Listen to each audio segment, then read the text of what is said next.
should have thought of that. There he is. Sorry. Doris, hang out on this side. I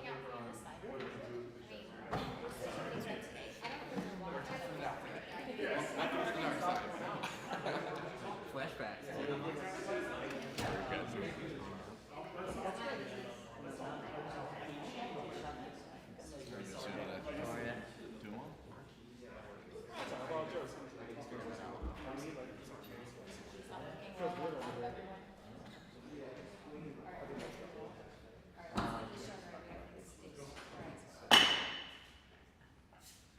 The Modernization Subcommittee will come to order. I note that a quorum is present. Without objection, the chair is authorized to declare a recess at any time. The subcommittee meets today pursuant to notice to consider two bills, H.R. 7592 and H.R. 7593. As required by House rules, copies of both measures have been made available to the members and the public at least 24 hours in advance. I now recognize myself for the purpose of making an opening statement. A few weeks ago, on March 20th, the Modernization Subcommittee held its first legislative hearing. Today, the subcommittee is holding its first markup. I'd like to also note that this is the first markup that a subcommittee on House administration has held in 31 years. It's a lot of firsts in the span of a few weeks, and I certainly want to thank Representative Ranking Member Kilmer, Mr. Carey, Mr. Morelli for all of the time and effort they have put into getting us here today. Subcommittees can play an important role in the legislative process, and we are demonstrating that through our work here. All four members of this subcommittee work together to introduce the bills that we are marking up today. These measures will help streamline processes and improve the way the Congressional Research Service works on behalf of Congress. By prioritizing a more efficient Congress, we're saving taxpayer dollars. H.R. 7592 would eliminate the Constitution Annotated, or CONAN, printed requirement and replace it with a digitized version. This will eliminate the cost associated with printing a hardbound version, which according to CRS and GPO would save just over $1 million. The digital version is regularly updated, and CRS is prepared to continue improving its user features. And for those that may be watching, this is what the Constitution Annotated looks like. And it is printed every 10 years, and the minute it is printed, it is almost completely out of date because it is being updated so frequently, so we are trying to move this online. H.R. 7593 would modernize CRS's access to federal agency data and information, also creating efficiencies. In order to provide timely and accurate research and analysis to Congress, CRS needs quick and reliable access to data. While CRS's work is held up by bureaucratic processes and procedures, our work is held up. That is unacceptable, and our constituents deserve better. CRS brought these cost and time-saving measures to the subcommittee's attention, and we were happy to work with the agency to support their ongoing modernization efforts. At this time, I now recognize Ranking Member Kilmer for 5 minutes for the purpose of offering an opening statement.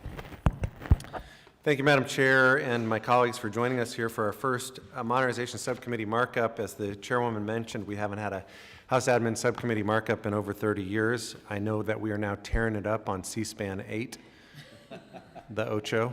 But today we aren't focusing on the past. We are reviewing two bills that bring the Congressional Research Service and, by extension, this institution further into the future. Both bills we are considering tackle problems we identified on the Select Committee on the Modernization of Congress.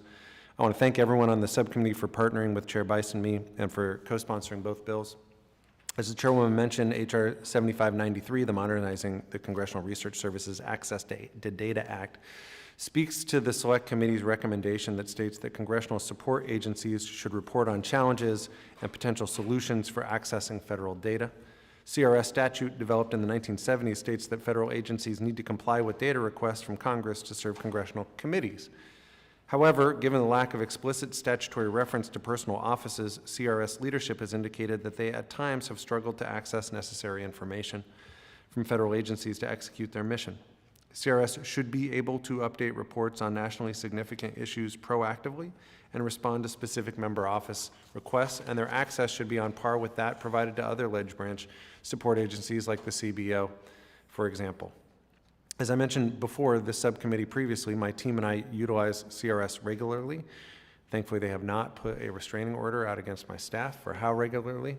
And the legislative work that our office puts forward is better because CRS engages with us. It matters that they have access to the federal data that they need to do their jobs.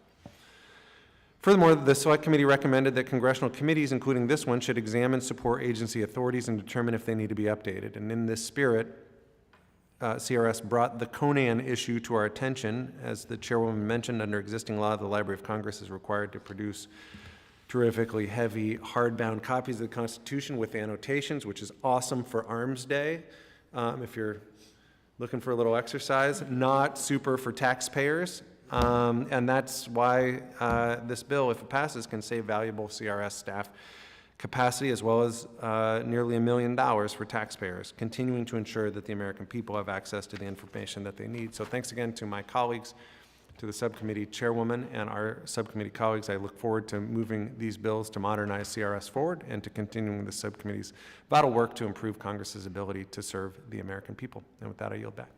Thank you, Representative Kilmer. Do either Mr. Carey, Rep. Carey or Rep. Morelli wish to make an opening statement?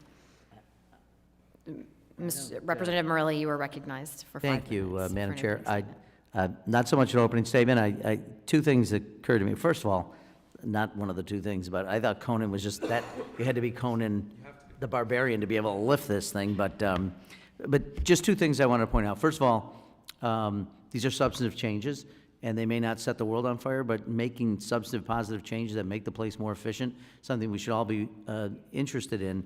And secondly, I just wanted to thank the members, particularly the chair and the ranking member.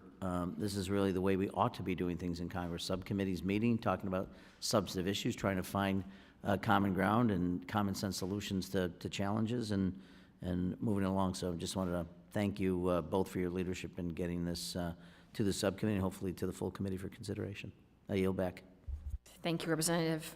Appreciate the comments. First item on the agenda today is H.R. 7592. The clerk will please report the bill.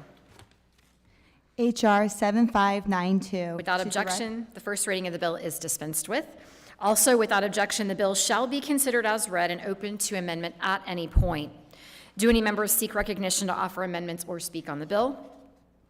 Seeing none, if not, the question now occurs on reporting H.R. 7592 favorably to the full committee. All those in favor say aye. Aye. All those opposed, no. In the opinion of the chair, the ayes have it, and the bill is reported favorably to the full committee. The next item on our agenda is 7593.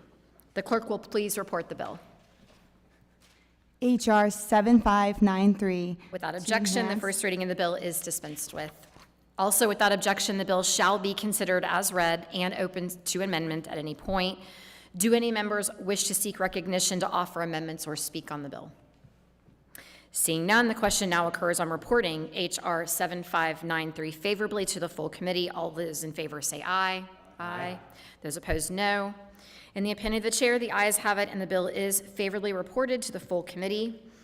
If there is no further business to come before this subcommittee, without objection, the subcommittee stands adjourned.